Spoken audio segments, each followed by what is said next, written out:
It's a gun! Yeah, a revolver. It looks pretty old. I wonder if this is a replica?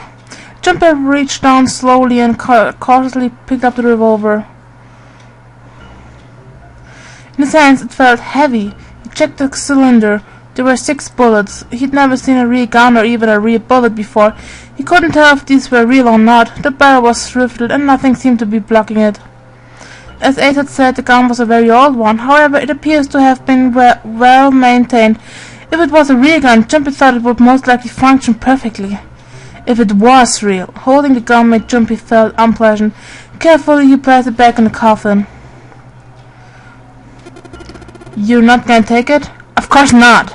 All something like this is gonna do is cause more trouble. It's a powerful weapon that gives one person a huge advantage. Something like that would be way too dangerous to have around. We're in enough danger already. Yeah, I suppose you're right. Maybe Zero put this gun here hoping that something like that might happen. In other words, maybe he put it here to make us fight each other. In that case, we should most certainly leave it here. I, for one, have no desire to let Zero control me. The other nodded. They had no desire to be under Zero's control either. Okay, we've got it figured out, but you aren't gonna leave that key in there, are you? Yeah, of course I'm not. Jumper picked up the rusty key and slid the top of the coffin back into place, the gun back where they had found it. Rest in peace, gun. Rest in peace. So, we have a rusty key. That means we can get out of this room. And why am I talking English? I don't know. Maybe it's a game. Let's just put this key in here and yes, sounds like it did it. Yay, it looks like it's open, Jumpy. I see. Wie June immer Yay sagt. Das ist mein Spruch. This key should open the door. Hey, what you waiting for? Let's go. What you waiting? Yes, it's opening. Lucky. What do you wanna? What do you wanna? I wanna know. I wanna never let you go home out. So viel Text und so wenig trinken. The hallway that had left the cargo room headed straight toward the stern. Jump and the other three proceeded down it silently. Some distance along it, a large room opened up on the left-hand side. It looked familiar. An iron grate covered each of the elevators. Jump and his companions drew to a stop and began to discuss what their next move should be. We've seen this elevator before. We got off the one on the left just a little while ago. Then we went through the number 6 door and that took us to the engine room. Yes, and after that we passed through the cargo room. And now we're back here. In other words, we made a loop. We're back where we started. Jumper approached the elevator. Gently pushed the triangle button on the wall next to it. A moment passed.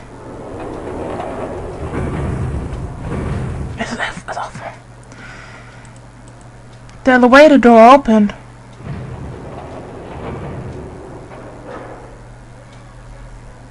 And shut. Pushing the button had apparently restored power to the elevator. The elevator was now functional. What do we do? Should we return to C-Deck? No, this hallway keeps going. Even if we do end up going back, I think we should see what's down there first. I agree. Let's go. The decision made, Jumper and his companions left the elevator behind and continued down the hallway.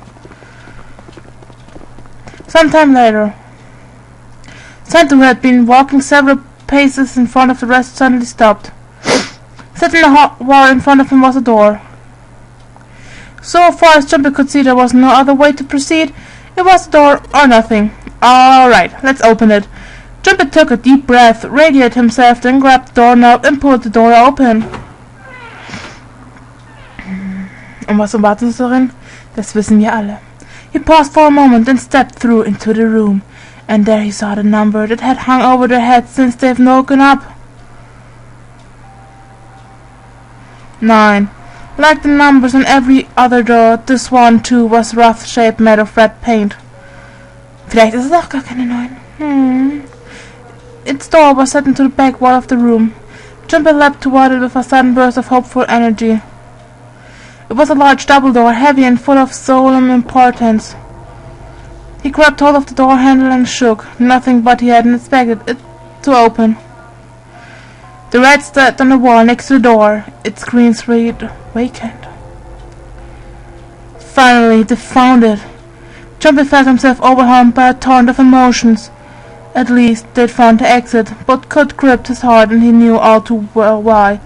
As he stood, frozen, unsure of what to think or feel. "Jumpy, look! Behind you!" Mumia. He spun around and couldn't believe what he saw. It was a door with the number 9 written across it. Was there a second door? Why?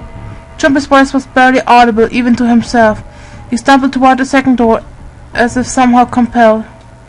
It was a small single door. It sat in the starboard corner of the room, on the same wall as the door they'd entered from, but in the opposite corner. 9. There was no mistaking it. A rat sat on the wall next to this door as well. Jumpy shook the door handle pointlessly and muttered to himself, Why the hell are there 2 doors? It was Santa who answered. There were always 2 doors. Just think about it. Cyril never said there's only 1 door with 9 on it. It is hidden, but an exit can be found. Seek a way out. Seek a door that carries a 9. You're right. Of course, we just assumed that there was only 1. After all, why would there be more than 1? Oh man. Jeez, Jumpy was stunned. Cyril's trick had taken him completely by surprise. There were 2 doors. That meant that all 9 people who had met at the central staircase could escape and leave no one behind. Now the reason for the bracket numbers being 1, 2, 3, 4, 5, 6, 7, 8, 9 was clear. Divided into a digital root for both teams would be 9. For instance, 1, 2, 7, 8, and their digital root for both teams would be 9. And the digital root will also be 9. There were many other workable combinations, but they all ended the same way, with a digital root of 9. What did it mean? The answer was quite simple. From the very beginning, the Nonary game was designed to save all 9 people. Oh yeah, that's right. Cyril hadn't been lying. Cyril had never said there's only 1 door. But anyone who'd found himself in the same would have assumed it was the case. Fights would have broken out. One team would likely betray or deceive the other. Someone might be hurt, someone might get killed.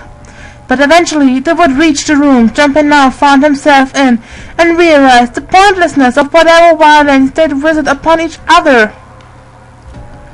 There were 2 doors. No need to kill each other. They'd understand and be appalled overwhelmed with guilt in what they'd done. Perhaps this was the purpose of this game. That was how the Nonary game was meant to be played. Fortunately, they hadn't started to fight one another, at least not yet. But if one misstep was made, if the wrong mistakes happened, the stakes would rise and the noose would tighten. The thought of it sent a chill down his spine. So, what are we going to do, Jumpy? A voice broke through Jumpy's frantic thoughts. Santa's voice. It brought Jumpy back to his senses. No use worrying about the future, he needed to figure out what they were going to do next. There were 4 people in the room. Ace, Santa, Jumpy, and June. The bracket number were... The digital root would be 6. In other words, the 4 of them couldn't open a door with the number 9. But what if there were only 3? Could door 9 be opened with 3 of them? It took him no time at all to determine the answer. There was only one combination of 3 people that would give a digital root of 9. That would mean... No, we gotta go back. That wasn't a possibility he was willing to consider. Santa and Ace agreed. Yep, I agree. We cannot leave June behind. Jumpy let out a breath he hadn't realized he'd been holding. Are you sure? I don't mind staying. June's body betrayed her true feelings. Her eyes were wet with the beginnings of tears, and her legs shook. It's okay. There's no way we'd leave you behind. Santa had said what Jumpy had known the moment he realized that 3 people could go through the door. Besides, I'd rather drown at the bottom of the ocean than escape with this sausage fest. Maybe I get to go to Atlanta. Are you sure you don't mean Atlantis? Alright. Perhaps it was a sudden reassurance that no one wanted to leave June behind, but Jumpy laughed harder than he had in some time. Santa and I smiled. You guys, June blinked tears from her eyes and bit her lip. She didn't seem to know what else to say. Well, best we head back to Sea Lake then. We should be able to take the elevator we passed earlier. Perhaps Clover 7 and Lotus will have returned from door 1. Even as Ace spoke, they knew finding the other wouldn't improve the situation. There was no way they could be split into teams that could both go through the doors. Ace knew it. They all knew it. But there was nothing else they could do. They would find the other 3 and search for another solution. Alright, let's go. Ace looked at all 3 of them, then turned and headed through the door. Santa and June followed. Jumper started toward the door, then stopped. He'd been too busy with other concerns to notice the room itself. It didn't seem terribly important now, but what exactly was it? Jumper looked around the room, for the first time noticing the things that weren't doors with none on them. A red carpet ran between 2 columns of wooden benches that ran the length of the room. The carpet began a large set of the double door and ran toward the boat Jumper wasn't sure. Was it an altar, perhaps? There was a small rectangular alcove at the end of this carpet, and inside the alcove was a raised platform. Resting on the top of the platform was a coffin. A coffin. A coffin. What on earth was a coffin doing in a place like that? But before Jumper had time to answer that question...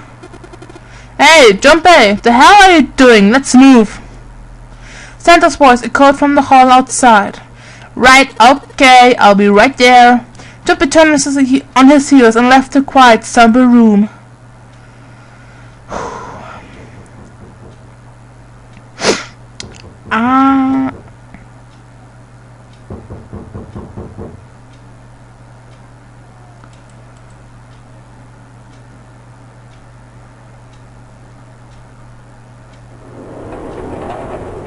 Mein Mund ist schon ganz fuselig. Da war geklopft. Wer weiß, wo war? Keine Ahnung. Wir finden es aber noch heraus. They took the elevator up to Sea Deck. Once there, they headed back toward the main hall and the central staircase. It didn't take them long.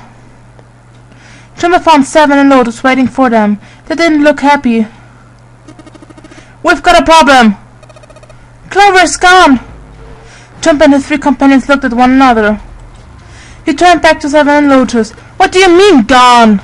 Santa, Ace and June had their own questions to ask. When? Why? You 2 went into door 1 with Clover, didn't you? 7 and Lotus responded as best they could. Yeah, we went through the door together, but Clover barely spoke to us. She just did her own thing the whole time. There were 4 rooms on the other side of door 1. She wouldn't let us into the 4th room. She just said, I'll take care of this one, and shut the door. She must have been blocked it with something on the other side. We waited for a while, but Clover didn't come out. We called for her, but she didn't answer. So I kicked down the door and we went into the room. But it was empty. What the fuck? Clover wasn't there. There was a door on the other wall, and it was open. We figured she opened the door and left by herself. We ran after her, of course, but, well, obviously we didn't find her. You figured it much out. Clover's gone. Jumper thought for a moment.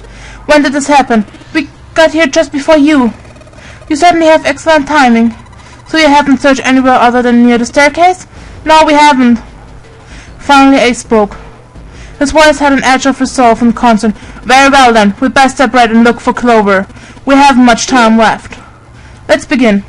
Aber das Ganze machen wir dann erst in der nächsten Folge von Let's Play 999. Bis zum nächsten Mal, Leute. Ciao.